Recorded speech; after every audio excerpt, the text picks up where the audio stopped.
Good morning, students. Today's topic is our solar system. ये हमारा first lesson है our solar system. तो आज हम our solar system के बारे में पढ़ेंगे। सबसे पहले हम इसका इंट्रोडक्शन लेंगे।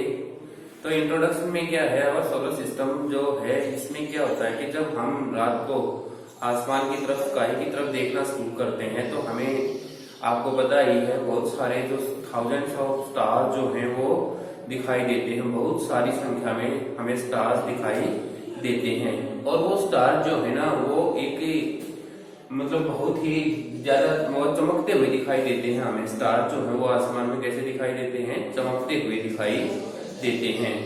और जो हमारी लाइट का सोर्स होता है, तो सबसे बड़ा सोर्स होता है वो हमारा सन होता है। सन जो है वो सभी प्लैनेट्स के लिए लाइट का सबसे बड़ा सोर्स होता है।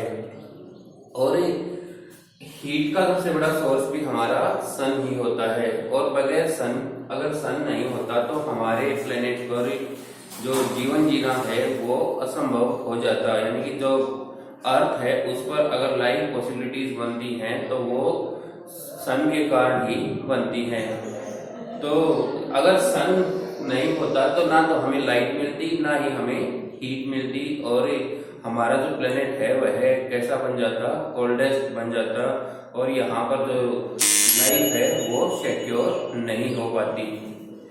तो इसमें क्या है कि इसमें हमारी कुछ सेलेस्टियल बॉडीज शामिल होती हैं। सेलेस्टियल बॉडीज में क्या होता है, stars, satellites, planets, countless objects, बहुत सारे जो ऑब्जेक्ट्स होते हैं वो spread across the sky known as celestial bodies. यानी कि जो सेलेस्टियल बॉडीज हैं उसमें हमारा stars, satellites, planets, countless objects जो पूरे आसमान में फैले हुए हैं, तो वो हमारे सेलेस्टियल बॉडीज में शामिल होते हैं। उसके बाद ही हम यूनिवर्स के बारे में पढ़ेंगे। यूनिवर्स जो है, यूनिवर्स जो होता है उसमें इस धरती पर, या इस यूनिवर्स हिंदी मीनिंग इसका ब्रह्मांड होता है। तो इस दुनिया में जो भी चीज होती है वो सारी की सारी यूनिवर्स में इंक्लूड की जाती है। यानी कि इसमें चाहे कुछ भी है, यूनिवर्स जो है इसमें सन, मून, अर्थ, स्टार्स, गैस, डस्ट और ऑल फॉर्म्स ऑफ लाइफ जो भी है वो सारा का सारा यूनिवर्स में इंक्लूड किया जाता है। फिर है हमारे जो साइंटिस्ट हुए हैं, ली मेटोर और जॉर्ज रेमो। ये जो साइंटिस्ट हैं इन्होंने एक थ्योरी दी है।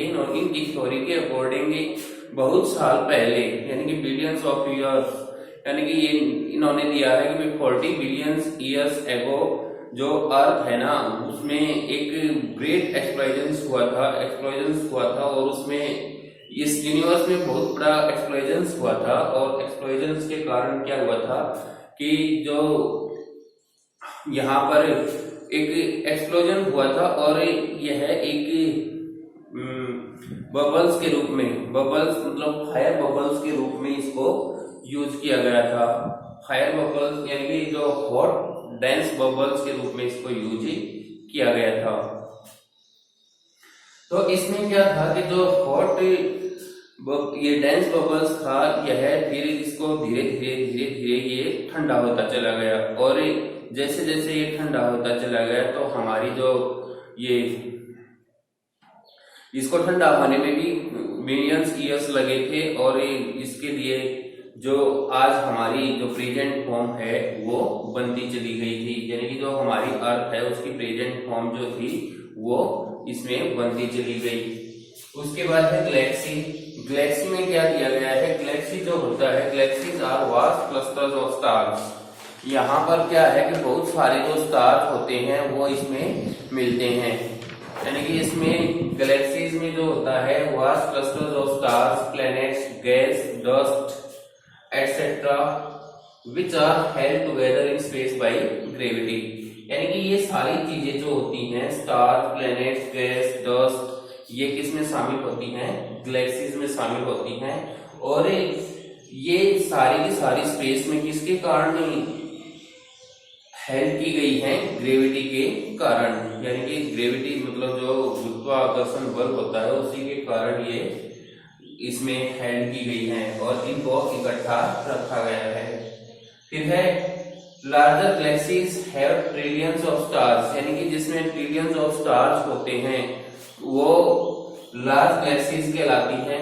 और यानी कि ट्रिलियंस ऑफ स्टार्स जो हैं, मतलब जो खरबों में जो स्टार्स होते हैं, यानी कि 10 खरब जो संख्या होती है उसमें जो स्टार मिलते हैं वो होती है लार्जर गैलेक्सीज। और जिसमें बिलियन स्टार से कम होते हैं उसमें वो हमारी स्मॉलर यानी कि छोटी गैलेक्सीज जो होती हैं वो होती हैं। अगर हम गैलेक्सीज की टाइप्स की बात करते हैं तो गैलेक्सीज को हम 3 पार्ट्स में डिवाइड करते हैं। 3 पार्ट्स में डिवाइड करते हैं। सबसे पहले एलिप्टिकल जो होती है इसको हम बोलते हैं अंडाकार, यानी कि अंडे जैसी आकृति की। फिर होती है स्पाइरल जो होती है, स्पाइरल जो गैलेक्सी होती है उसको हम ये स्पाइरल होती है, और दूसरी जो होती है वो इरेगुलर होती है। यानी कि स्पाइरल जो होती है ना वो जैसे स्नेक होता है ना, वो स्पाइरल करके बैठता है, कि कुंडली मार करके बैठता है, तो इसको हम स्पाइरल को कुंडलीदार बोल सकते हैं। कुंडलीदार गैलेक्सी और एक होता है इरेगुलर गैलेक्सी। तो ये 3 टाइप्स होती हैं हमारी गैलेक्सीज की। उसके बाद आता है कि भाई स्टार्स क्या होते हैं। स्टार जो होते हैं वो ट्विंकलिंग डॉट्स होते हैं। ट्विंकलिंग डॉट्स मतलब चमकते हुए डॉट्स होते हैं इन द स्काई।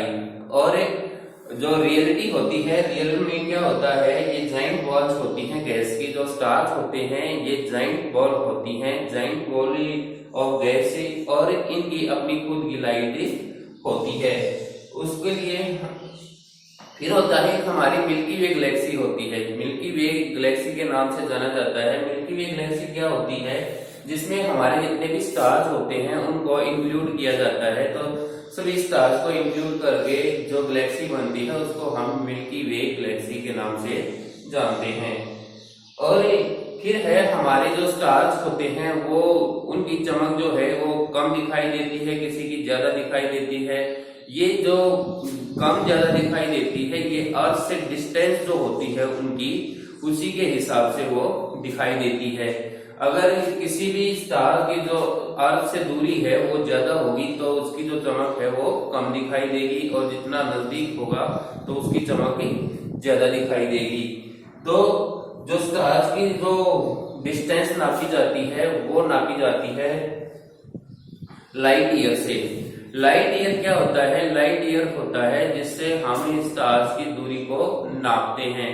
और एक लाइट ईयर जो है वो स्पेस में किसी भी लाइट के द्वारा ट्रेवल की गई 1 साल की जो डिस्टेंस है उसको हम लाइट ईयर मानते हैं, 1 लाइट ईयर मानते हैं। इसके बाद है फिर कॉन्स्टेलेशन।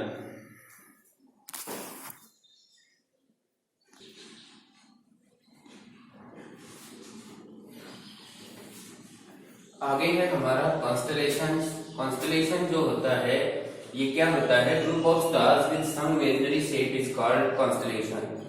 यानी कि जो ग्रुप ऑफ स्टार्स होता है, जैसे हम रात को स्टार्स की तरफ देखते हैं तो देखते देखते हम अपनी इमेजिन करते हैं, कल्पना करते हैं कि भाई वो किसी न किसी चीज की शेप बना रहा है।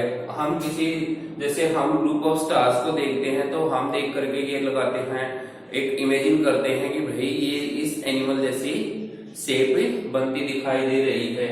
तो group of stars with some imaginary shape is called a constellation. यानी कि उनकी जो शेप हम इमेजिन करते हैं उसको कॉन्स्टेलेशन बोलते हैं, यानी कि नक्षत्र बोलते हैं उनको। तो 88 कॉन्स्टेलेशन नोन सो फार, यानी कि अब तक जो मानी जाती हैं वो 88 कॉन्स्टेलेशन जो हैं वो मानी जाती हैं। इसके बाद जैसे जो कॉन्स्टेलेशन मानी जाती हैं जैसे Ursa Major, Ursa Minor, Orion Scorpius और कैनिस मेजर और ये तारस, ये जो होती हैं ये हमने शेप मानी है। और जो ये उर्सा मेजर है, उर्सा मेजर जो है इसको हम सप्तऋषि के नाम से जानते हैं। जैसे हम देखते हैं ना कि जब आसमान में देखते हैं तो जो स्टार्स का एक ग्रुप होता है जिसको हम सप्तऋषि के नाम से मानते हैं, उसकी जो शेप होती है वो क्वेश्चन मार्क जैसी होती है। जैसे क्वेश्चन मार्क लगाया जाता है वैसी उसकी शेप भी होती है। और उसी कॉन्स्टलेशन को हम उर्सा मेजर के नाम से जानते हैं। नेक्स्ट है फिर हमारा सोलर सिस्टम। सोलर सिस्टम जो है इसमें क्या होता है, सोलर सिस्टम जो होता है इसमें हमारे जो ये सन, प्लैनेट्स और जो हमारी धरती है, अर्थ है, इसको शामिल किया जाता है। और जो हमारे जितने भी प्लैनेट्स हैं वो सारे के सारे क्या हैं, सन के इर्द गिर्द ही घूमते रहते हैं, यानी कि उसके रिवॉल्व करते रहते हैं उसको। और उनका एक फिक्स पल्स होता है, यानी कि वो अपने एक्सिस पर क्या करते हैं, वो रिवॉल्व करते रहते हैं। और हमारे जो सेलेस्टियल बॉडीज है, जैसे जितने भी हमारे ये एस्ट्रॉइड्स हैं, मून्स हैं, और ड्वार्फ प्लैनेट्स हैं, मेट्रॉइड्स हैं और कॉमेट्स हैं, इन सभी को हम सोलर सिस्टम में इंक्लूड करते हैं। और जो हमारा सोलर सिस्टम का सेंटर होता है, मेन सेंटर जो होता है वो होता है सन, क्योंकि सन के बगैर तो हमारी जो अर्थ है उस पर जीवन संभव ही नहीं है। और जो हमारा सोलर सिस्टम है उसके जो ग्रेविटेशनल जो पुल होता है वो सन से ही बनता है, यानी कि जो ये सन जो है ये हमारे सोलर सिस्टम का सेंटर बनता है। और इसी के ग्रेविटेशनल पुल्स के कारण ही हमारे जो प्लैनेट्स हैं और जो दूसरी बॉडीज हैं वो अपने ऑर्बिट्स पर बनी रहती हैं। तो सबसे पहले अब हम पढ़ेंगे सोलर सिस्टम में सन के बारे में। सन जो है ये made up of hot gases, जो सन होता है ये हॉट गैसेस का ही एक गोला माना जाता है। उसके बाद है largest member of solar system, ये हमारे सोलर सिस्टम का सबसे लार्जेस्ट मेंबर भी होता है। और सन जो है इसका वर्क आपको बताइए, सन से हमें क्या मिलता है। सन जो है इससे हमें हीट मिलती है, लाइट मिलती है। अगर सन नहीं है तो लाइट जो है वो पॉसिबल नहीं हो पाती। तो लाइट का जो सबसे मेन सोर्स है वो क्या है, सन ही है। उसके बाद क्या है कि जो प्लैनेट्स हैं, प्लैनेट्स जो होते हैं क्या होते हैं, प्लैनेट्स जो है इसको ग्रीक लैंग्वेज में हम वंडर के नाम से जानते हैं। यानी कि प्लैनेट्स वर्ड जो है इसका मीनिंग जो है ग्रीक लैंग्वेज में वंडर होता है। और वंडर का मतलब होता है घुमक्कड़, यानी कि घूमने वाला, जो घूमता रहे उसको बोलते हैं वंडर। तो जितने भी प्लैनेट्स हैं वो हमारे प्लैनेट्स क्या करते हैं, जो हमारा सन होता है उसके अराउंड रिवॉल्व करते रहते हैं अपनी ऑर्बिट पर, अपने ये ध्रुव पर। तो उसके बाद है हमने जो प्लैनेट्स हैं उनको दो हिस्सों में डिवाइड कर रखा है, 2 पार्ट्स में डिवाइड कर रखा है।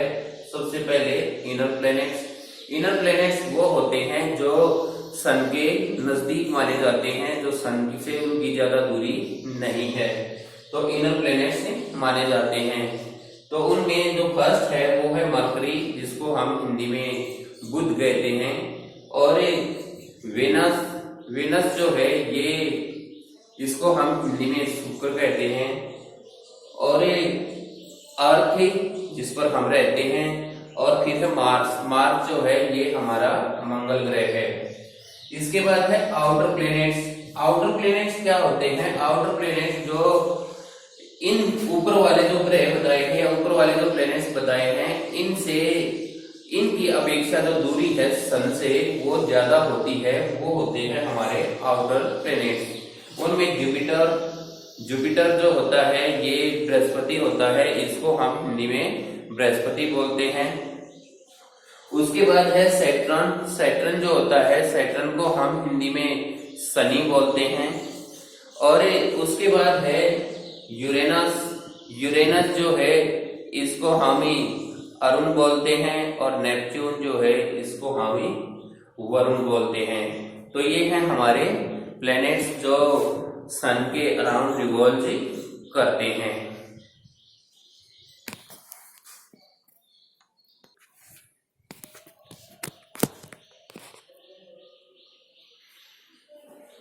तो इन प्लैनेट्स के बारे में हम ही बारी बारी से पढ़ेंगे। अगली वीडियो में हम इसका एक्सप्लेनेशन करेंगे कि सभी जो जितने भी प्लैनेट्स हैं उनके बारे में बताएंगे, उनकी जो फीचर्स हैं उनके बारे में बताएंगे। तो नेक्स्ट वीडियो में हम इनके बारे में पढ़ेंगे। Okay, thank you.